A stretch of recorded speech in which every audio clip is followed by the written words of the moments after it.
Show, hosted by Carl Diamond. Welcome to the Hey, You Made Your Movie Show, the show where we interview indie filmmakers who recently released their debut feature film so that you get inspired to go out and make your own.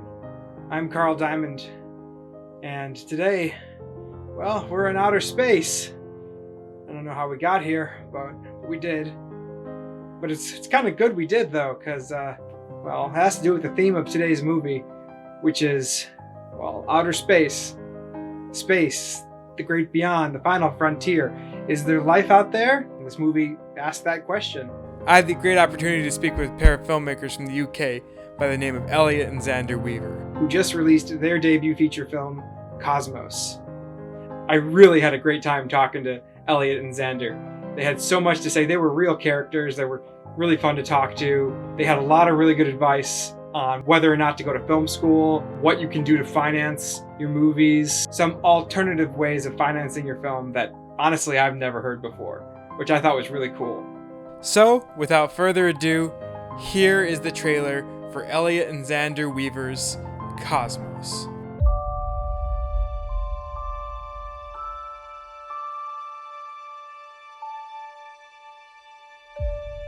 So what are you going to do this evening? I don't know. I was thinking tonight might be my last night anyway. Hi Roy, I'm Mike. And it's great to finally meet you. I listen to space. It's what I do. You can see the universe in a completely different way. You get to give up more of her secrets.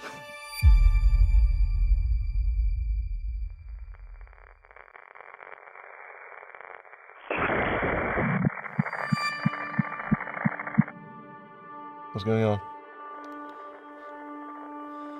I think I found something.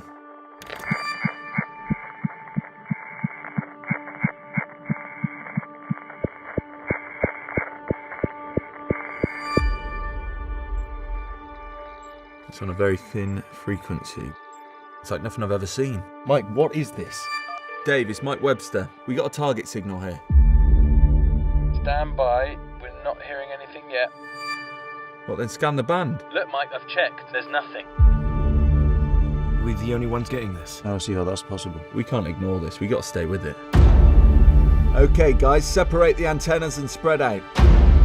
Mike, we're on station and ready to copy. Let's do this. You have no idea. No idea what's going on here. We're getting some serious spikes here, guys. Hold your position, Roy. We're losing the signal. I'll help you if I can. But it's really all on you. We don't have a choice. We've got to do something. It's the choice you make right now that counts. You make the right moves here, and you have in your hands the greatest discovery in the history of mankind.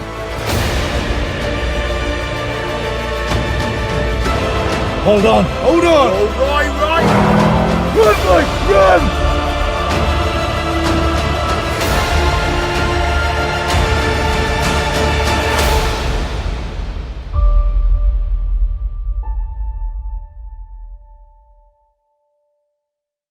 Elliot and Zander Weaver. Hey, you made your movie. That's how we start. I love it. Love it. All right, how you guys doing? We're doing great. Yeah, we're just trying to figure out what's going on in the world and what today has to offer with the changing landscape of things. How about you? I'm assuming it's as crazy where you are as it is here. Pretty much the same. Yeah, it's we're ordered to stay inside, and every state is treating it differently. At least interesting. Yeah, that's the thing, isn't it? Because you all have your own kind of legislation and rules depending on what state and stuff. With the UK, we're small enough that it's like single law, as it were. But what's that like over there? The fact that there are different states doing different things. It's insanity because you'll have one. You'll have one governor. And one governor will be like, close the beaches, close everything, make sure everyone stays inside, make sure everyone's paying rent, everything needs to be taken care of. And the other governor will be like, yes, throw it all out the window. We're opening the beaches. Oh. Everyone go to work. Where are you based? I'm out here in Los Angeles. Oh, okay. Cool. So we have a sane governor, I think. Right, yeah. Always Yeah. handy in times like this. Yeah. It's always handy to use science, you know. Absolutely. It's a very cool jacket you've got on, by the way. Oh, thank you. Actually got it from 20th Century Fox, but before Disney bought them out. So much history just gone. Yeah. It's Yeah. sad. Yeah, Very it is. sad. How is the quarantine situation over there in England? The quarantine, it's been in place just over a month and a half, I'd Yeah. say. I think we sort of started being told to lock down mid-March. People didn't like it at first, and people, rallied against it, but they've slowly gotten used to it. And we having spent many years making a film in isolation, we're kind of a bit used to it. We don't have any friends. We're used to not going out. We don't have a social life. We don't have a social life. We're like, what's going on? You know, all these people seem upset. What's happening? It's not that much different to our normal day-to-day life. It would be nice to get out of the house some more, but we work from home, so Yeah. it's not that much different for us. Yeah. Thankfully, very lucky in that regard. Yeah, you guys were prepared.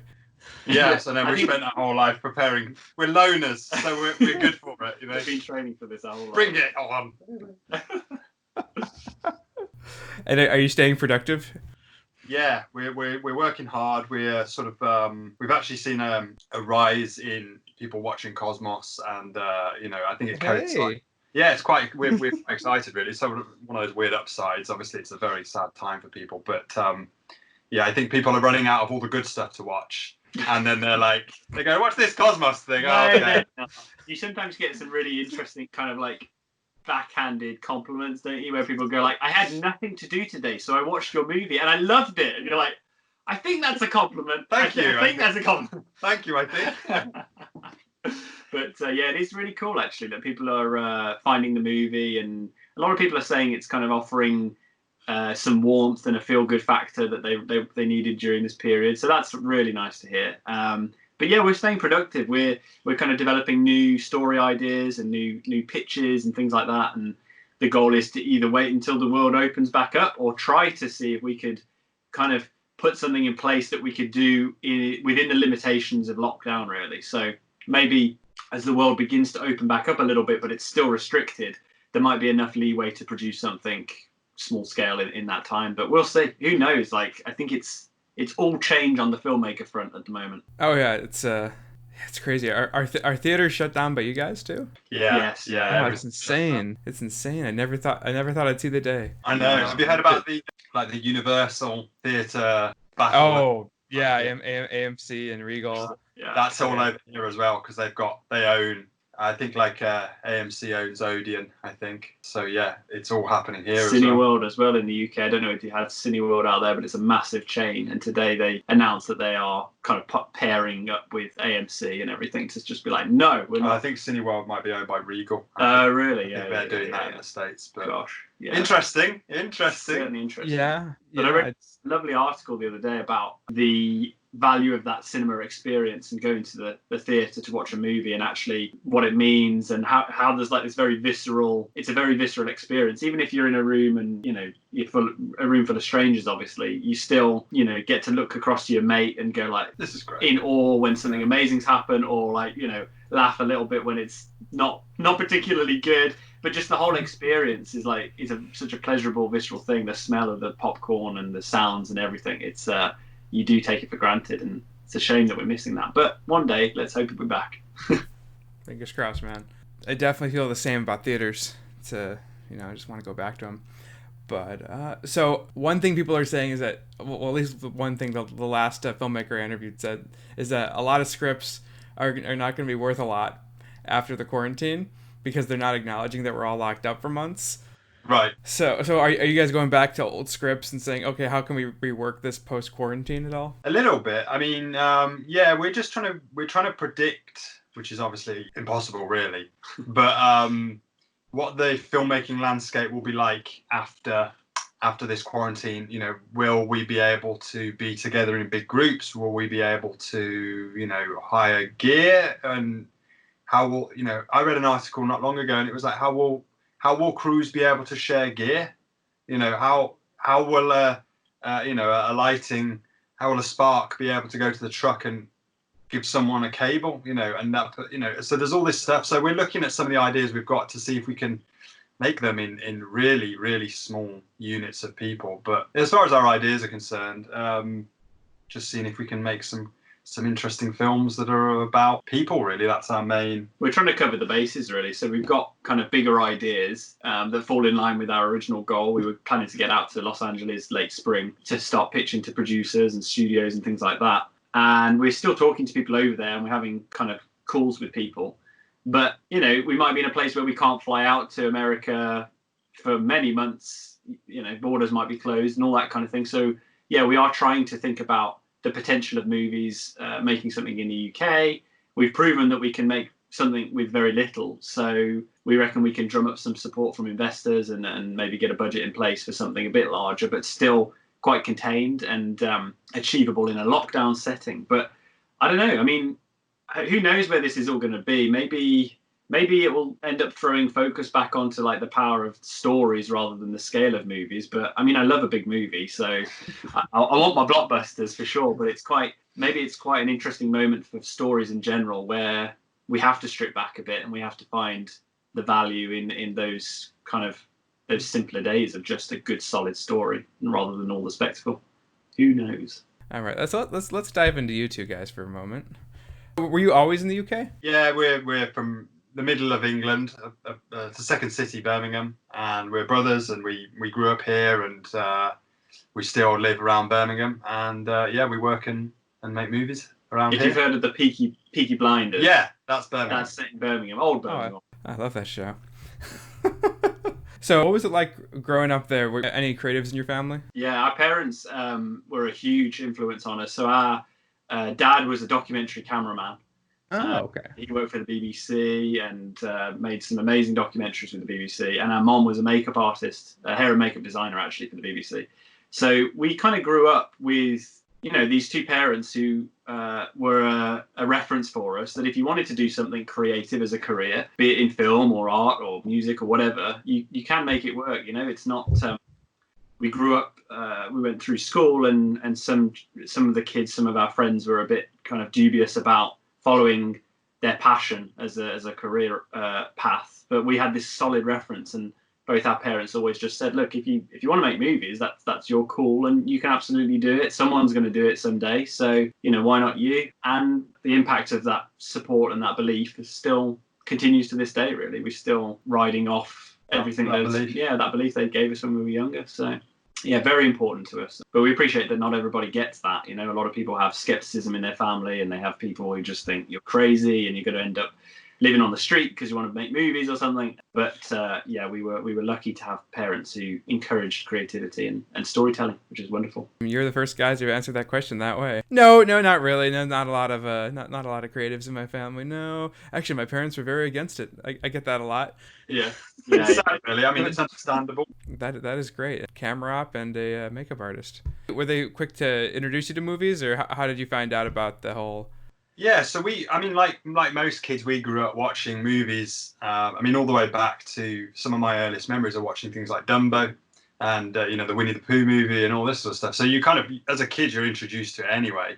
And then, I don't know, early childhood, falling in love with movies like Hook. Hook, I think, is a real hook. Hook just means so much to us. It was, we love Steven Spielberg movies. We love that Amblin, magical vibe, Pixar and all sorts. And I think we watched Hook a long time before we knew it was a Spielberg movie, but it spoke to us. Yeah. And, our dad loved movies. Our mom loved movies as well. Yeah, we had an interesting thing because our dad loved planes, aeroplanes. So like anything that had airplanes in it, we were allowed to watch, even if it was slightly beyond our years. So like at 5 years old, we were watching Top Gun just because it had airplanes in it.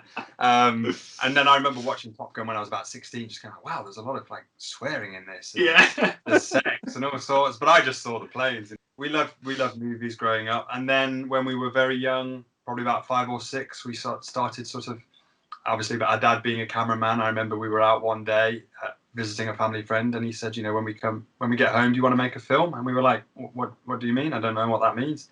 And he was like, okay, So when we got home, we got the home video camera out and in the bedroom, and made a little film with toys, like toy soldiers and stuff, and I was about 5 and Xander was about 3, and that was it really. That seed was planted and we fell in love with filmmaking, and it never left. No, it's cool though, because neither of them were like, you're going to work in TV or you're going to work in film. Like, you must. They were very much just like, oh, are you interested in this? Like, you know, like all kids, we had all sorts of hobbies when we were young, and they were just like always keen to encourage. So if we fancied learning the guitar, they were like, let's do it. Try the guitar. That might be the thing for you. But movies definitely just were the thing that we never went away. We fell in love with, and never really went away, never left us. And here we are today.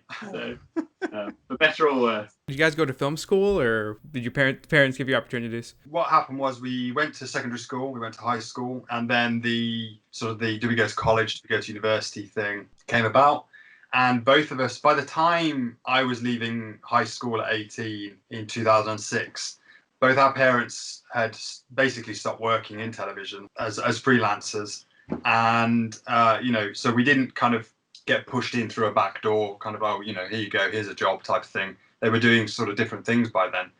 But we did work alongside them from the hip as children, watching what they did, and learnt about crew mentality, and learnt about the sort of the standards of being crew and filmmaking and stuff. So when we left school and we told our teachers, we didn't want to go to university, neither of our parents had gone to university. Our dad was a cameraman. He never went to film school. He just joined the industry as an assistant and got trained on the job. Our mom didn't go to film school. She joined the industry, as was the way in those days in England. You became an apprentice and you learn on the job. That provided us with a confidence to go, well, also the insight of the industry from seeing other people who were in the sort of the production manager roles, going, quite frankly, we like people who have got experience rather than certificates. It gave us the confidence to go, actually, we'll go in, I'll make cups of tea, I'll sweep the floor, and we went in very, very at the bottom of the ladder. Also in the UK, and worked our way up. In the UK, the kind of in the structure of like film schools, and so it's just not really the same. Like out in the States, I think you have some incredible like film schools and colleges that focus on film. Here we have options, and we have like a leading one, but that's about it. And so it's the big question I think a lot of British filmmakers have when they leave school. They're like, do I go to and do this, or should I just jump in the deep end, get my feet wet and go for it kind of thing? And we decided, like Elliot said, because we'd spoken to people and their advice was, we'd rather see your experience than your film certificate, certainly in the UK anyway. We decided to go for it and see what happened. I mean, we were out in LA in November when Cosmos was released, and we were lucky to get a tour around USC Film School.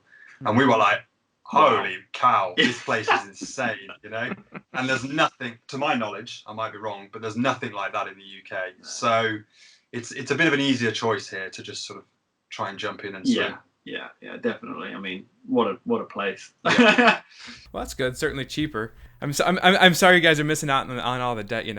I know. Well, that's something we talk about a lot. Like, neither of us went to university, and here you obviously have a similar situation where you get a grant, you get a loan, and then you got to pay that off. At 18 years old or 17 years old, going, actually, I don't think I'm going to go to university. You can't really foresee some of the benefits of that are that you're not going to have to pay that student loan off. And one of the things that gave us a lot of freedom to pursue filmmaking was not having that financial responsibility over our heads, as we saw a lot of our mates having to get kind of the first job that came their way in order to pay off their student loan. And we were actually a little bit freer to go, well, we don't have that, that pressure. Yeah, we could build up like some financial security from the freelancing we were doing. And yeah, that was very important. And certainly it all led to having the time to make Cosmos, really. Yeah. So it's all kind of, I mean, by the time most of our mates were leaving university at 23, I'd been working for 5 years. So I'd worked my way up. I was shooting, I was editing, I was directing. So,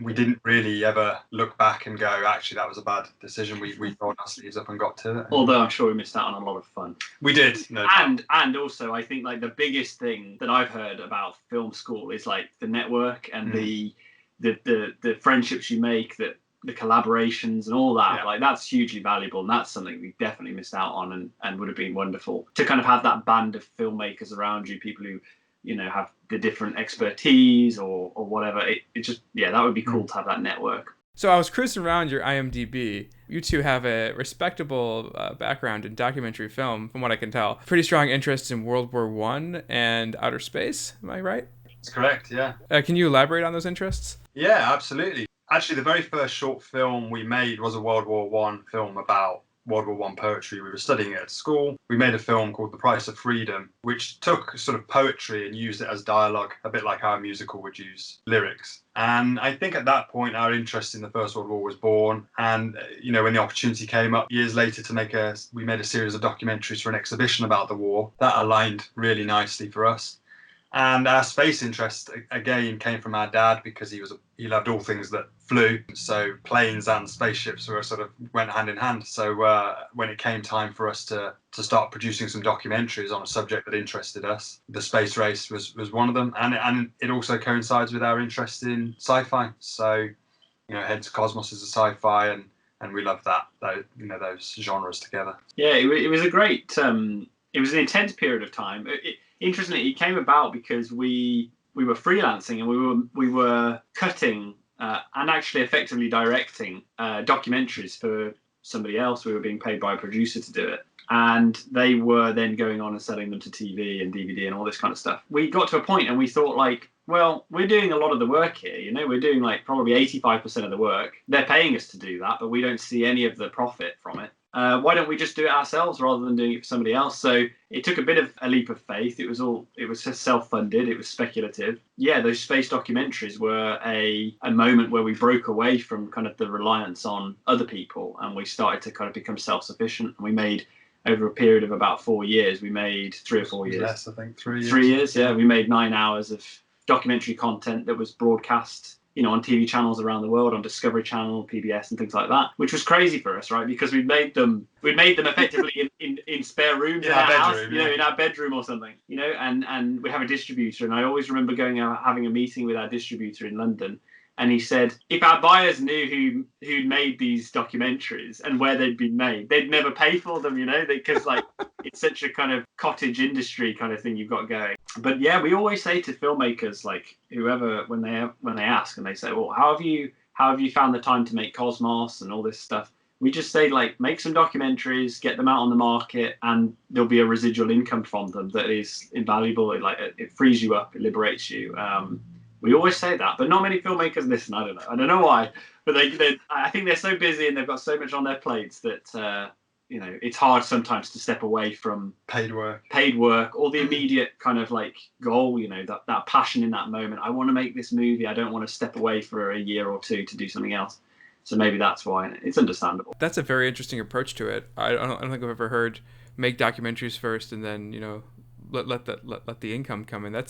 Yeah, I could see that working, actually. And we were always trying to look forward and go, what's our goal? You know, we want to make a film. We want to make movies as directors. And so at some point we've got to make that first film to show that we've got something maybe, and we're trustable, if that's a word, trustworthy perhaps. And so we're going to have to make that first film, and we're probably going to have to fund that ourselves or take the time out and make that ourselves. So we were always looking for ways that we could stack the game in our favor and get a residual income. And the documentaries really do that. And it was part of our long-term plan. But we also loved making them for their own. Oh, yeah. And it heavily inspired Cosmos as well, the movie that we went on to make. You know, it was like a big part of why we made that film, really. So, but yeah, if you're a filmmaker out there and you're kind of going, I need more time and I need some financial security, then I would strongly recommend finding some kind of commercial subject matter that people around the world will be interested in. Tell that story, go and interview some people, cut it together on your home computer. You're in business. Yeah, and certainly there's not a lot of capital that needs to go into them too. I mean, No, you don't have to. No, I mean, the NASA ones we did, all we really had to do was get interviews, because everything else was archive footage, archive film footage and photographs and bit of stock music and some talking head experts, and you've got yourself a 52-minute documentary. How did you get in contact with NASA? I would have no idea how to do that. Yeah, we emailed them, didn't we? Yeah, it's pretty cool actually when you get emails from NASA. It's like, oh, you're NASA. It's really cool. They're like, yeah, we know. Yeah, they're always open. They've got quite a big media sort of outreach department, I think, where they're receptive to. So, you know, whenever you watch like a documentary, Blue Planet, for example, or Our Planet, but they will likely have referenced NASA footage, and at the end it just says like archive footage NASA. So they're very, very open to presenting their material for use to keep people interested in what NASA's doing. That's kind of across the board as well with all their research as well. It's an open book, which is fantastic. I guess who else is going to have those giant pictures of Earth, you know? Exactly. Yeah. There's only one person you can go to for that. You're only one place. Yeah. So let's get into Cosmos. Where's the genesis of Cosmos? You know, we've just touched on the documentaries, and the documentaries that we made before Cosmos, they were NASA based, and they were mainly about the Apollo program, you know, the moon landings. And when we were making those documentaries, we were as in awe of like the ground team and the mission control operators as we were of the astronauts. You listen to the communications, and they're so level-headed and cool and knowledgeable, and you're just like, these guys, man. And you see the footage, and they're pretty rock and roll. So when it came to like coming up with ideas for what would make a compelling kind of low-budget contained movie, we love sci-fi anyway, and we love space and all of that. And we were like, could we make a movie where we paint science and engineering in a bit more of a positive light? You know, like often in movies, scientists are nerdy fellows, you know, who've got like bits in their beards, or they're like complete geeks or whatever. And we wanted to kind of present science more accurately, really, like that these were the real heroes of the world. And so that when things kick off in Cosmos, we wanted that same coolness, that level-headedness. But really, Cosmos came about because we had tried to raise financing for a much larger film. We'd just left school, and we'd written a script for a film called Encounter. And we needed a budget that was in the millions. But we were young, you know. I was 19, Elliot was 21. We made some amazing progress. We put together like this incredible team. We had a visual effects company who just won an Oscar for like Inception. And we had meetings with them, and they were taking us seriously and on board and everything. It was wonderful. But our investors and the businessmen were all just like, your team's fab, but like, you guys have never made a feature film before. You've done shorts and music videos and whatever, but like, you need to make a movie to prove that you can make a movie, kind of thing. So that was it. That was the genesis. We were like, right, we've got to strip back. We've got to put that bigger budget movie on the shelf and write something we think we could achieve with very little, using the kit we have from freelance work, and see if we can tell a compelling story and prove that we can direct, really. That was the goal of Cosmos. So, and we also wrote it around our limitations. So, like, for example, the car in the movie is our dad's car, the Volvo. We have lots of computer screens because we've got computers and we do a bit of editing. We've got cables, we've got tripods, you know. The aerials that they carry around in the woods are lampstands turned upside down, you know. Oh, that's what I thought they were. I was trying to figure out what the like music stands. Yeah, the telescope is a tripod flight case, you know. So it's all like, what do we have that we can sort of kit bash together and write a film, you know. And we thought, like, everyone loves, well, I don't know if everyone loves, but I love a good submarine movie, you know. I like seeing these people in a contained space with their glasses on and all the light, and they're listening to sonar and stuff. And we thought, I wonder if we could sort of set a submarine movie in a car, but they're listening to space instead. And that's kind of how Cosmos came about. Man, it never hit me that it is kind of a submarine movie. One question I had, I have a bunch of questions actually, but here's one curious one. It's not really of any note, but the hard drives that they were using, were those LAN cards? I was like, that doesn't. That logic is, but that's kind of cool, right? It's more exciting than like just plugging in a hard drive. Like, let's have a slot that we can, you know.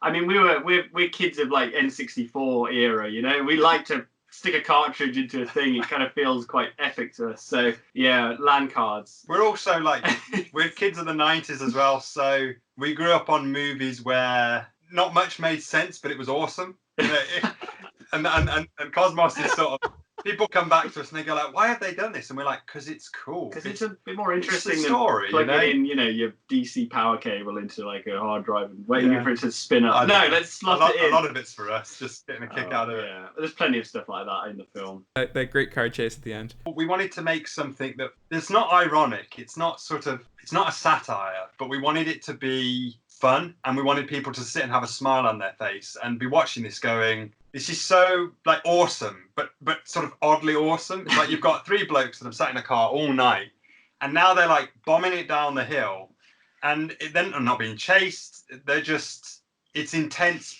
And we get people go like, oh, this is absurd. And you go, but actually, in reality, this is a big discovery. If this really happened, right? If somebody legitimately found a signal from another alien civilization, it would be the greatest discovery in the history of mankind. And people would go to extreme lengths to make sure this discovery was documented. It wouldn't be like, oh, you know, I think people are so used to watching movies now where the world's going to blow up.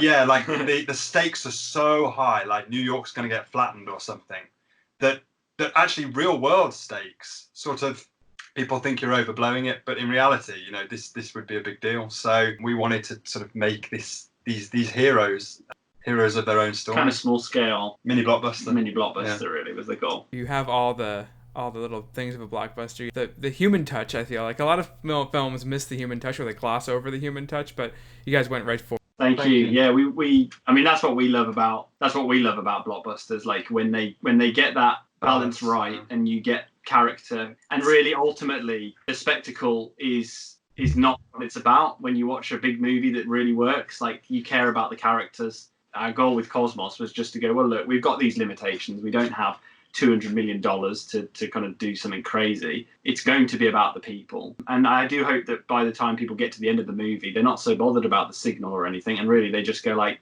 you know what, I feel good because I'm happy for the characters. There's the ratio of character to explosions in blockbusters. Yeah, absolutely. and without the money, really your explosion ratio is down. You gotta raise the character. Yeah, exactly. It's got to be about people, hasn't it? 'Cause... Rats. I feel like there needs to be some kind of official formula here of like blockbuster explosion to character ratio, you know, like A Beautiful Mind kind of like long equation. You can only have one fireball per 2 minutes of dialogue or something. A shame the one from A Beautiful Mind got cut. Yeah. Oh yeah, that was the money shot right there. Yeah. Russell Crowe is furious. Yeah. Singe my eyebrows for nothing. So what was your budget? I think I recall it was 600? We already had the camera, you know, through freelancing, but the total money we spent on the film was $7,000. We don't say budget because, and people don't like us for not saying budget, but in our mind as filmmakers, you know, we've worked on productions that have got budgets, and we've worked on productions that have got budgets, and in our mind, a budget is, here's a pot of money, go make it. And we didn't ever have a pot of money. We had our own bank account, and every now and then we'd go, oh bugger, we need to buy something, let's buy it. And it was, you know, spread over a period of 6 years as well, so it works out as like just over $1,000 a year. Yeah, which is just, and again, like El said, it was, we need food, we need petrol, we need that piece of software, we'll pick it, you know, but no one on the project got paid, including ourselves. The goal, you know, when we approached people about it, we were just like, this is a no budget movie, you know, money will be spent here and there, but nothing substantial, and nothing that would make anybody else feel like that they were being kind of, you know, ill-treated or not paid for their service. It was just, we were all in it together. Yeah. Well, we just said to people, you know, we legitimately said, we would love you to be involved, but you don't have to be involved. Like, you can just say no. And people did. You know, we auditioned a lot of actors, and a lot of them were just like, I can't make this work. And we were like, yeah, totally respect that. You know, that's why we've been upfront with you. But the guys who did get involved, we said to them, this is the deal. And they were like, no, that's absolutely cool. We're not here for that. We're here because we want to make a film. Yeah, and we worked around their schedule as well. So we had 3 main actors in the film. There's a 4th one right at the end. But, you know, if they had jobs come in and they had stuff to do, we just work around it. It took 12 months to shoot because we were just finding a few weeks here and a few weeks there to make it work for them. So everyone was happy about it. And the total number of people who worked on the film was like 7. Small crew. Yeah, so it was Elliot, myself, our mom, 3 actors. 3 actors, and the composer. 4 actors. So I guess 8 people then. But that's it. You know, in post-production, it was just Elliot, myself, working for, you know, months on end, and it's the ultimate kind of indie experience, really. We always said when we were younger, oh, I'd love to do that guerrilla filmmaker thing where you grab a camera and you make a movie and you do it all by yourself. Well, you got to be careful what you wish for. We've gone through it now, and very valuable experience, but like intense, you know, very, very hard work.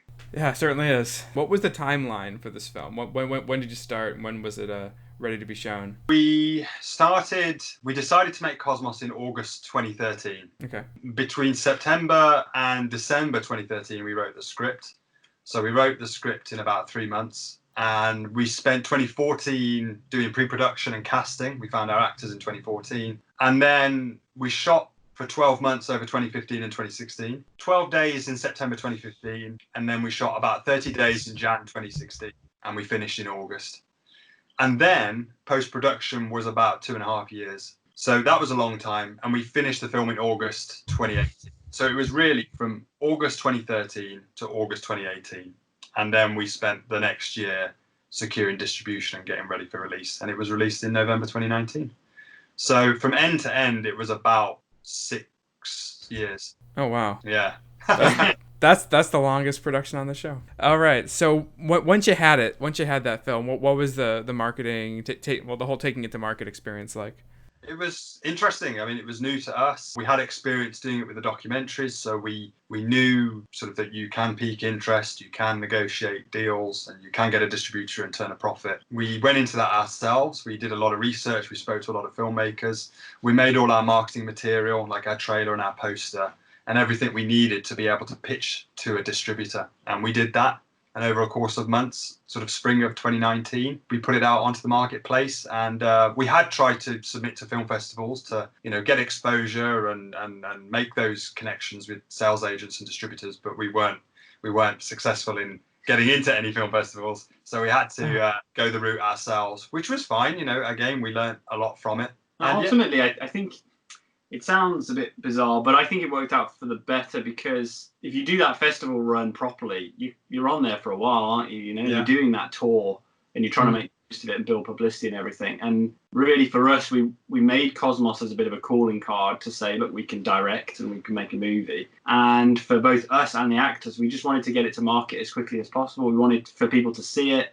We wanted for people to review it and all that stuff, and then to be able to start using it for what it was designed for, really. So I'm not saying I wouldn't have loved to have gone to some major festival, and that's maybe still a possibility. Our logic was that we were talking direct to distributors who kind of go to these big festivals. If we got into South by Southwest or something, and then a distributor walked up to us and made us an offer, we'd be thrilled. Well, if we're talking to that distributor without going to South by Southwest, then that's absolutely fine as well. It's the same outcome, really. So yeah, it was a new experience, and again, as with the rest of the film, it was a lot of hard work and learning as you go, really. But it worked out. I think we don't know fully yet. We're still on the journey. It's still early days for distribution, but we're happy so far. That idea of having a film as a calling card is sort of like, for lack of a better term, to use a tech industry term, a tech demo.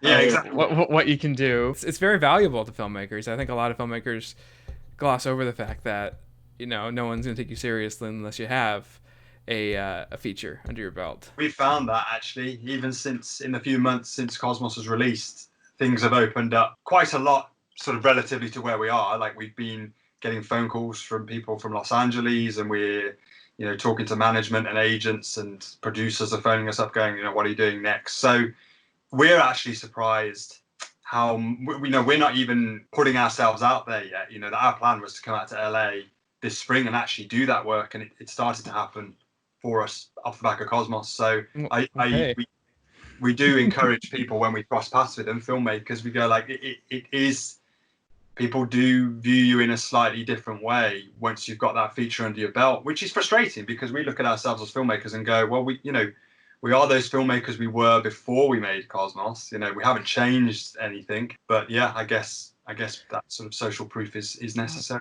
It's all about perception, It is.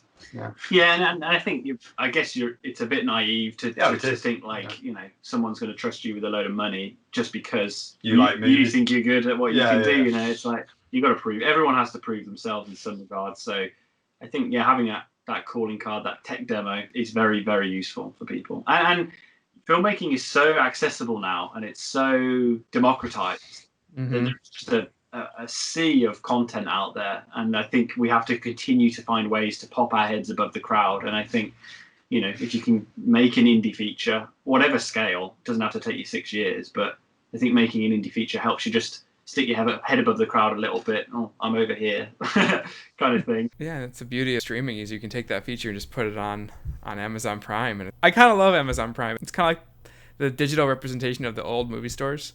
those video stores. It's got everything. It's got the good. It's got the bad. I've even seen unfinished things on Amazon Prime. Oh, really? I was like, that sound is not done. Yeah, no, that can't be. There's still like a storyboard sketch in there somewhere. They're like, oh, we missed the shot. Damn. But going back into production a little bit. So you guys shot on the Blackmagic Pocket Cam. Was that the 4K or the 6K? It was the original. It was the 1080p version. Yeah. Oh wow. Yeah. Yeah, we're going back a bit now. Yeah, that's still a great camera. It is. It is. We love it. Like, I think it's underrated. I think it's underused. I think it's beautiful, actually, the picture that it creates. I mean, that there you go, filmmakers. It's an older camera. It's probably like dirt cheap now, right? Oh yeah. Yeah, it's a couple of $100 now if you can get them like secondhand. But at the time, again, we're going back now to like 2013, 2014. We were going, okay, we'd actually acquired it for something else, freelancing. But at the time, it was like one of the cheapest sort of somewhat cinema grade camera. I remember reading online that they used it as a crash cam on American Sniper and on the Avengers, and they were intercutting it with Alexa. So I was like, okay, well, that's good enough for us then. You know, Clint Eastwood's using it. I think it's good enough for Elliot from Nowhere Town. So yeah, we had one, and a 1960s stills lens, 28mm stills lens that we put on it, and we shot 90% of the movie on that one lens. And I don't know, it's just something about that little camera. It's really nice, and people often say like, what did you do to it? And we're like, well, not a lot. That camera just makes a really pretty picture. We actually partnered with Blackmagic Design a few months ago. We did a giveaway of like a Blackmagic Pocket Cinema Camera 6K. They agreed to give us one to give away, and we were just like, I really want to try this camera, you know. It's just like, no, we've got to give it away. It's fine. That's what we're going to do. We're going to give it to a worthy filmmaker. That's going to be fantastic. But yeah, we were desperate to get our hands on it. We never even touched the thing. It went straight from Blackmagic to the film. But, never even saw it. But it was really cool of them to kind of partner with us on that, and it goes to show their kind of ethos about filmmaking and independent film. They're really cool. Yeah, it just goes to show that filmmakers out there, talk to the companies, partner with them. They'll give away their stuff. You know, it makes you guys look good. Yeah, exactly. Who knows? Those guys gave me a camera. I think I'll watch their movie. Yeah. I hated it. Thanks for the camera. Hang on, wait a second. All right, so as far as production goes, what were the challenges that arose? What were the problems that came up? The main challenge really was because we made the film the way we did, which was we had, as Zander had said, we had spent a while, a couple of years, 2 years, I think, trying to get another film off the ground. We were a bit frustrated, to say the least, and we didn't want to make a film or write a film that we would find ourselves later on down the line needing help on. Again, right? We were like, we don't want to write a script and have to find money. Let's just write something we know we can do ourselves. And also, because we want to demonstrate, use it as a calling card, we want to be able to demonstrate our understanding as directors. So although I don't want to edit my films, and although I don't want to shoot my films, hopefully in the future we can partner with people who are far more talented and experienced. If we can show that we can cut, and if we can show that we can shoot, and we can show that we can sound design, and Zander did the visual effects, if we could demonstrate our abilities, then that would be a bonus. So we made Cosmos pretty much single-handedly. And the biggest challenge of the film was spinning all those plates. Like when we were on set, Zander would be setting the camera up and setting focus marks and directing the actors and blocking them out. And I would be there tweaking lights and getting the sound ready and marking up the clapperboard. And, you know, our mom was the other member of the crew. So she was checking continuity. She was checking the script. She was doing the hair and makeup and taking behind the scenes photographs. And so, yeah, the homemade element was hard, but very rewarding. I think the biggest challenge, and we've talked about this before, but like the biggest challenge probably across the whole project was actually the kind of mental aspect of it, the psychological challenge. And this is something I think people are starting to experience now with lockdown, where their world closes down a bit, and it's quite hard to adjust to. It's quite a psychological, it's a journey. And I think with Cosmos, and we both talk about the fact that there was a cost to it. It was very challenging, you know, to not get out, not have a social life, not see the world, not be part of it and all that kind of stuff. It required a sacrifice. And that was a very kind of enlightening experience. It took its toll. It did, yeah. It took its toll. Now look at us. We're crazy. Yeah. What a pair of messes. But we came out the other side of it, and we are immensely proud of the film and proud of the people who helped us make it, and it's just wonderful to share it with them, really. So that's filmmaking. That's filmmaking. Hard work. Yeah. So let's dive a little into that whole mental challenge of filmmaking, because one thing I like to do on this podcast is talk about the anxiety and stress that comes with making your first feature or making any film. As soon as you get behind the camera, your planning is really tested. We're quite lucky because there's two of us and we're very close. And we get on really well. So when it comes to sort of juggling most of the time. When it comes to juggling that load, we realise how lucky it is to be able to talk to someone who's next to you, who isn't like. We always say you can't fire your brother, right? You can't sort of. Not yet. Yeah. He doesn't know. He's not written into the contract. What's going on? You can argue and you can sort of thrash it out, but in the end, you can't go, I don't ever want to see you again. It doesn't work that way.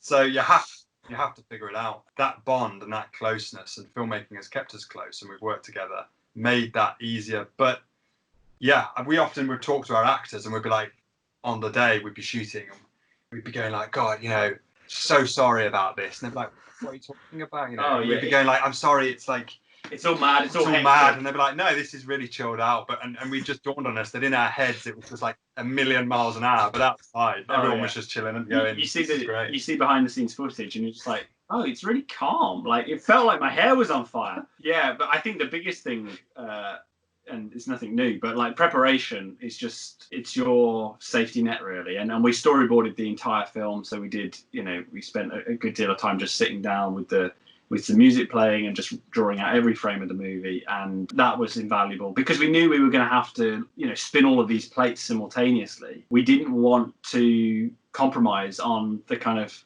visual element of the movie. We didn't want to go like, oh, we don't have time, that'll do, or what are we going to shoot? How are we going to cut this together? Is this going to cut together in the edit? Have we got the coverage we need? Blah, blah, blah, blah. I don't know, let's move on. We didn't want that. We wanted it to feel like it was kind of crafted. We wanted to feel like there was intention behind it, and so we sat and we grabbed our pencils and we sketched out these shots so that when things were going mad, and it did feel like our hair was on fire, we could just look at the piece of paper and go, that's the shot, set it up, put the lights in place, let's do it.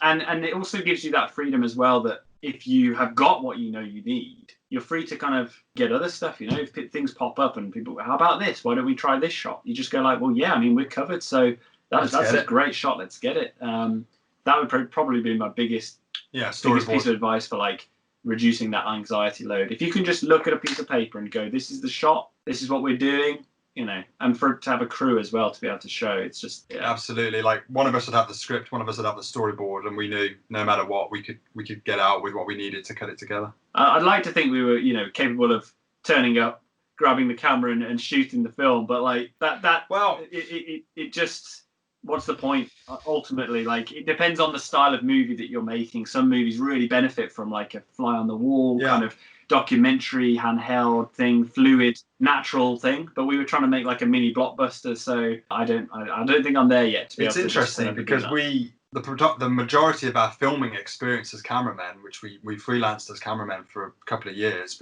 about 4 or 5 years, most of it was observational documentary style, or sort of documentary style, formal documentary. So none of that was storyboarded.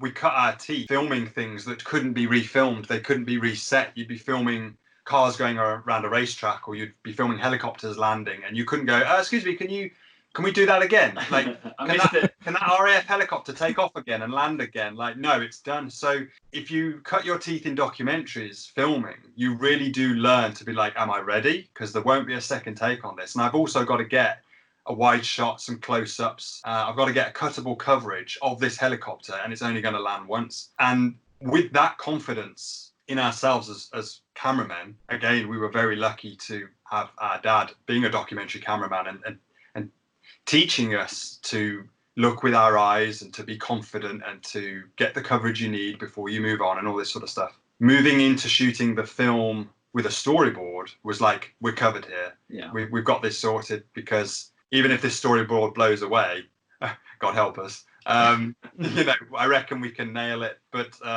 it was an interesting contrast, because even with all that experience shooting documentaries, we still knew that we weren't ready to just do this on the fly the way we wanted to do it. We storyboarded the whole thing. I would imagine it'd be way easier if you had a storyboard, a nice change of pace. Yeah, yeah. And it also shows that you guys were playing against type. Normally, I would imagine if someone plays it safe, oh, okay, I have experience with run and gun filmmaking, wanted to just go make a run and gun, documentary drama. But no, you guys made a slow burn sci-fi movie. Yeah, hopefully. Something that resembles that. Well, I watched it last night. I thought that's what I was watching. It had everything in it. Thank you. A couple episodes along, and it had Carl Sagan in it, so I don't know, guys. Oh, yeah. Hang on a minute, what's going on? Where did Neil deGrasse Tyson come from? Carl, is that you?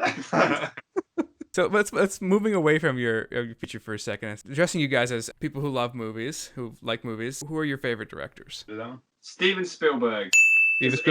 Steven Spielberg, yeah. And I think I think if you're a filmmaker and you say that, some people look at you and they go, really? Steven Spielberg? Not this or not that, not Kubrick, not Scorsese, not what? No. For us, we fell in love with movies when we were kids. Spielberg is the ultimate director for adventure, for escapism and magic, and that also like human drama. Yeah, well, wow. I mean, I get to that, I guess, but sorry.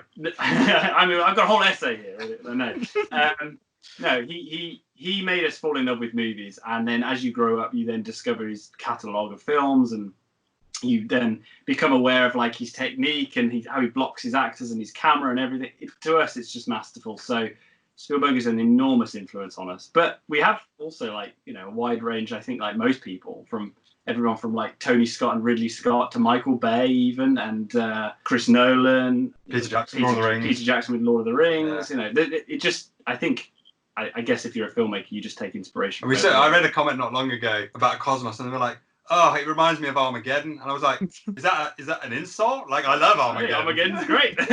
It also cost $90 million or something. Yeah. This didn't. It's like, why have they got a ticking clock on a computer? It's like, no bomb has a ticking clock either. But everyone accepts that in movies. Let's be real here. Oh yeah, great macro shots in the movie, by the way. That was. It's like, how did these guys get this was it all the same lens you were using, or? Yeah. That 20mm lens, jeez. Yeah. Really insane. Quite a nice lens. Yeah, it had we had a wide angle adapter that we screwed on the front to try and get rid of the crop factor of the black magic a little bit. So really, our 90% of our lens changing process was, let's take that adapter off. Oh, okay, it's a little bit longer now. Okay, put the adapter back on. Oh, okay, we've got a bit more width. We also had a close focus diopter, didn't we? So we could get some Did we use that? Yeah, for the fingers and the keyboards and stuff like that. Yeah, I think. Yeah, we did one day where we did the close-up. One of the days with the close-ups on all the fingers. Our actor Tom, who plays Mike, who's the guy that sort of discovers the signal. We were like, Tom, Tuesday is close-up finger day. Be ready. Okay, cool. He comes in and he's got shiny fingernails, and we're like, what? Tom, why are your fingernails so shiny? He was like, oh, my girlfriend gave me a manicure last night. And we were like, why, Tom? Why? Tuesday is finger close-up day. Why have you got shiny nails? Oh, I don't think he's going to be close. I think that well, I get maybe he wanted them to look nice. Yeah. I mean, if you take a look at those close-up shots, he has nice fingernails. Beautiful nails. Those guys put lens flare on the fingernails, man. Professionals. All right, so what do I say next? What movie should the viewers watch after watching Cosmos? Oh my word. Oh wow. I mean, again, I'm not going to draw any parallels between us and the master that is Steven Spielberg. But I would say if you enjoyed the confined, kind of stripped back nature of Cosmos, it's just a couple of people in a car over one night. If you haven't checked it out, I strongly recommend watching Duel, which is Steven Spielberg's first, it was a TV movie. It's just a wonderful film. It's very simple. It's just a man driving a car, getting chased by a truck, but it's compelling, it's exciting. And for filmmakers, it's just a fantastic reference that you can just tell a story with very little and keep it exciting, keep the audience gripped and hooked. So, yeah, and there are a few nods to Duel in our film as well, actually. Like the film opens and they're listening to the radio, and that happens in Duel. So, yeah, check it out if you haven't. It's a cool movie. We often say also, slightly not answering your question, so apologies, but we often just completely ignoring you entirely. I've got to edit this, thinking. One thing we do say about Cosmos is it's the prequel to those movies where we all wake up and there's a huge spaceship over New York City. It's the prequel to Arrival. And like, who knew these things? Who knew this ship was coming? You know, somebody knew. You know, this is sort of that story. And normally most films pick up where Cosmos ends. It's a really cool idea, actually. You could watch Cosmos and then pick your favourite alien. It could go to Independence Day, you know, this hopeful, we found life. And then you watch Independence Day, cut to the White House being blown up or something, you know. Maybe that's what people should do. Kind of like a choose your own adventure situation. That's it. Yeah. Do you want to end? Does it end well, or does it just go horribly wrong? Is it Close Encounters, or is it Independence Day? We were joking around in post. We were like, the first time we show the actors the movie, we're gonna cut at the end. Like, we're just gonna cut to like a wide shot of the Earth, just going like boom. And they'll be like, I didn't know that was gonna happen. Star Wars style, you know. Planet just blows up. Oh no. You may fire when ready. Exactly. There we go. All right, so where can we find Cosmos online? Where can we watch it? Cool. Cosmos in the States is available on Amazon Prime, iTunes, Vudu. I think it's even on like Tubi and stuff like that. If you're outside of the US, it will be available on Prime as well in some places, but Vimeo is probably your safest bet to find it. It's available worldwide on Vimeo. Other than that, just reach out to us on Instagram, like Cosmos_movie, or Twitter. We'll answer any questions and any queries you might have about the movie. What a pro. That's why I bring him. Oh, there we go. Yeah. That semi answers my next question. Where can we find you guys online? Yeah. Well, there you go. Yeah, so Instagram, we're very active on Twitter, Instagram, and Facebook. So on Twitter, we are at Cosmos Movie. On Instagram, we are at Cosmos_movie. And if you just search for Cosmos Movie on Facebook, we'll pop up. But we try, like, we endeavor to answer every single bit of correspondence that we get. So if you want to say our movie sucked, or if you want to say I loved your movie, or if you have any questions about filmmaking, just get in touch and we will open a conversation and have a chat about movies. Be cool. All right. So, gentlemen, the movie is Cosmos. The directors are Elliot and Zander Weaving. Elliot and Zander, it's been great talking to you. Thank you so much for coming on the show. Thank you for inviting us.